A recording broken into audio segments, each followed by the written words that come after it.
I've said it before and I'll say it again. This is my mantra as a coach. Cycling is a efficiency sport. Hey, Coach Lee here. I'm a licensed cycling coach and certified nutritionist. Please like and subscribe if you want to learn more information. And my contact information is below.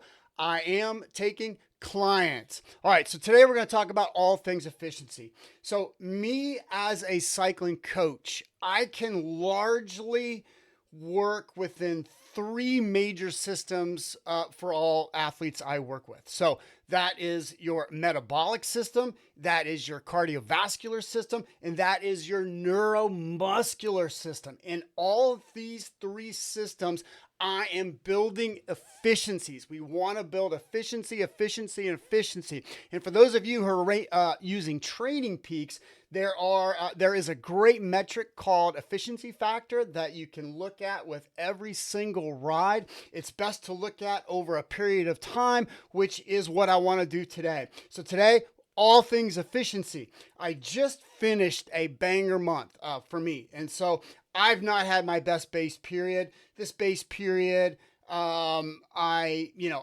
just had about 10 years of just going every year, all in, all in. This year, I'm kind of taking an off year. I have some events, but I'm not trying to crush my all-time PRs. Last spring, I crushed my all-time PRs, which is a lot because I've been collecting power data, heart rate data since 2012 and training like a madman for all these years since 2012.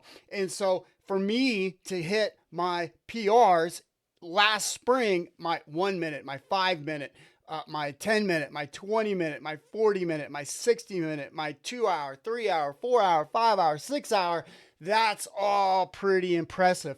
And so I had a few setbacks this base period, and I had this trip to Colombia, and I got back. I got this just little bronchial agitation, and that took me out for like 3 weeks. So I'm back on base training. I'm about 2 months behind everybody else, but I just had a banger of a month, and I want to go through this month and break down how I built efficiency. So efficiency, efficiency, efficiency. Let's think about all things efficiency today. So basically, my month was, this was a tempo block. And so this particular month, I was just doing tempo intervals. So like say a Monday, I'm doing tempo intervals. Tuesday, zone 2. Wednesday, I'm doing another big tempo interval. Thursday off. Friday, doing some kind of big zone 2 work with some tempo intervals in there. And then Saturday, just a zone 2 work. So what's great about this is that the base period, we can just dial in. If you're running a great progressive plan, that we can dial in and really study your numbers and really work on building efficiencies. Your base period, that time roughly between Thanksgiving and St. Patrick's Day, that is your biggest bang for your buck. Those 4 months are going to take you through the rest of the season, through your racing season, through your first peak, through your second peak. But those 4 months of just dedicated work to a properly progressive plan where we're progressing and layering up the work each week, each month, this is the most bang for your buck. When you come out of that base period, pretty much that's going to be where your FTP is for the rest of the season. It's just how it works. We got racing in the spring.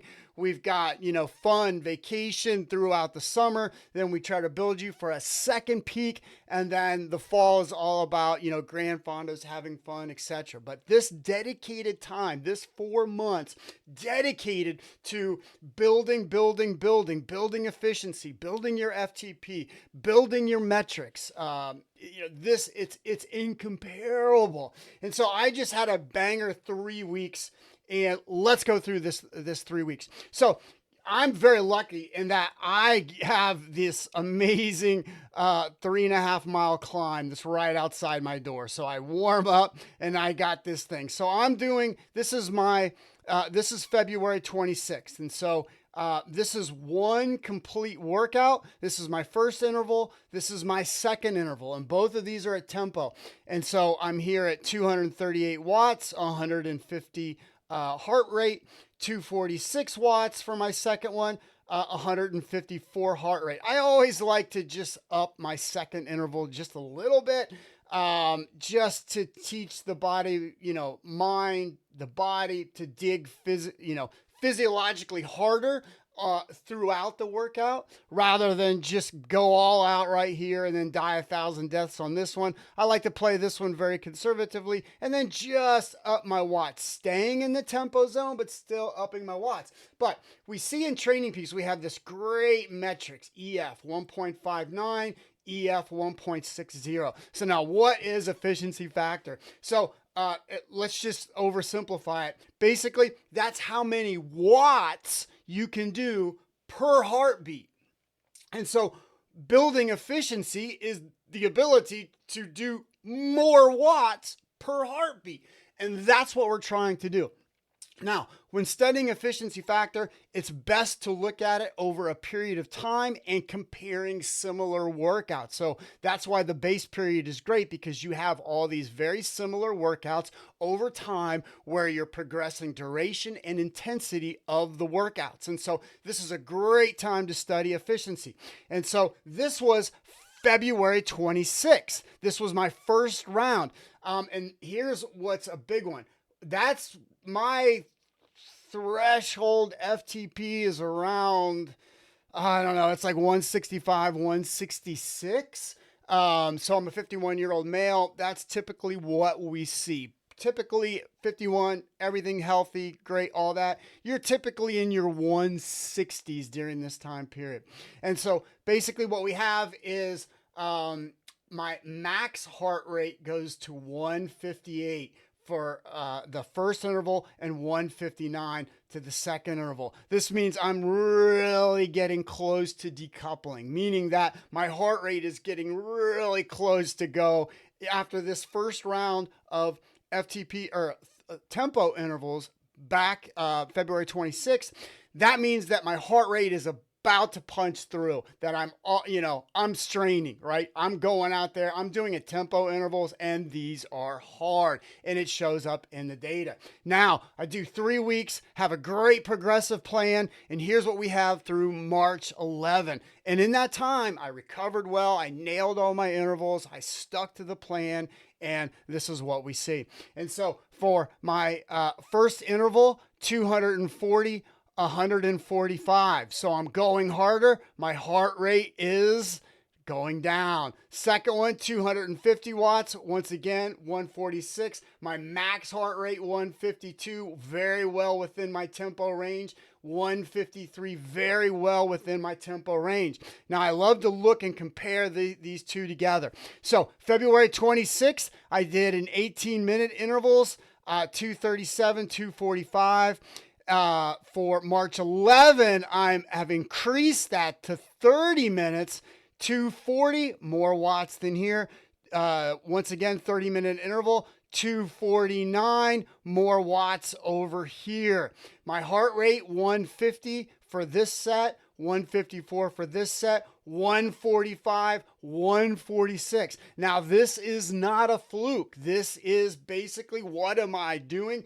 Through this progressive plan, I am building efficiency. I am building my body's ability to produce more watts per heartbeat. This is how we build FTP. So we think about building FTP, we can do it in basically 3 ways. We can push it up from the bottom, we can extend it out, we can pull it up from the top. Your biggest bang for the buck through the base period is to push it up from the bottom and extend it out. And that's what I did in this block, right? I had a banger of a 3 weeks. It just, everything worked perfect. I had my nutrition dialed, I had my sleep dialed, and everything worked perfectly. At the beginning of the block, I'm struggling with some very short intervals. At the end of the block, 3 weeks, just 3 weeks, right?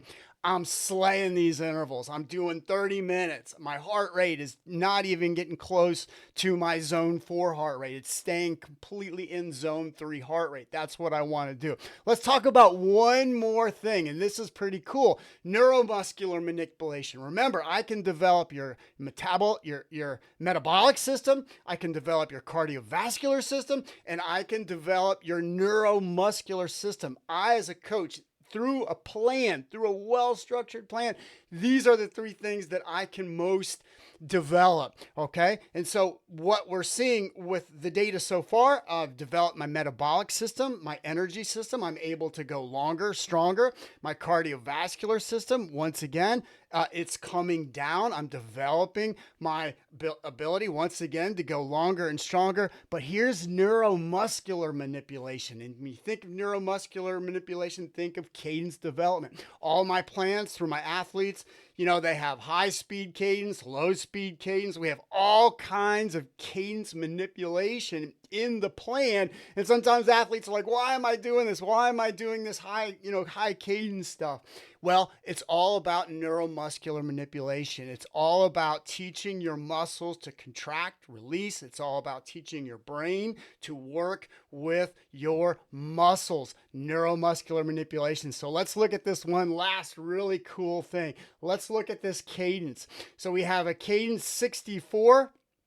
And I got 237 watts, cadence 65, 245, cadence 64. Now I'm at 240, cadence 65, 249. So basically what I did through this time period is that using the exact same cadence, I increased my force. That's one of the beauties of having this climb that I have, this 3.5 mile climb. It's a really good study for just, very small things to measure incremental changes. And that's what I did. So let's look at this.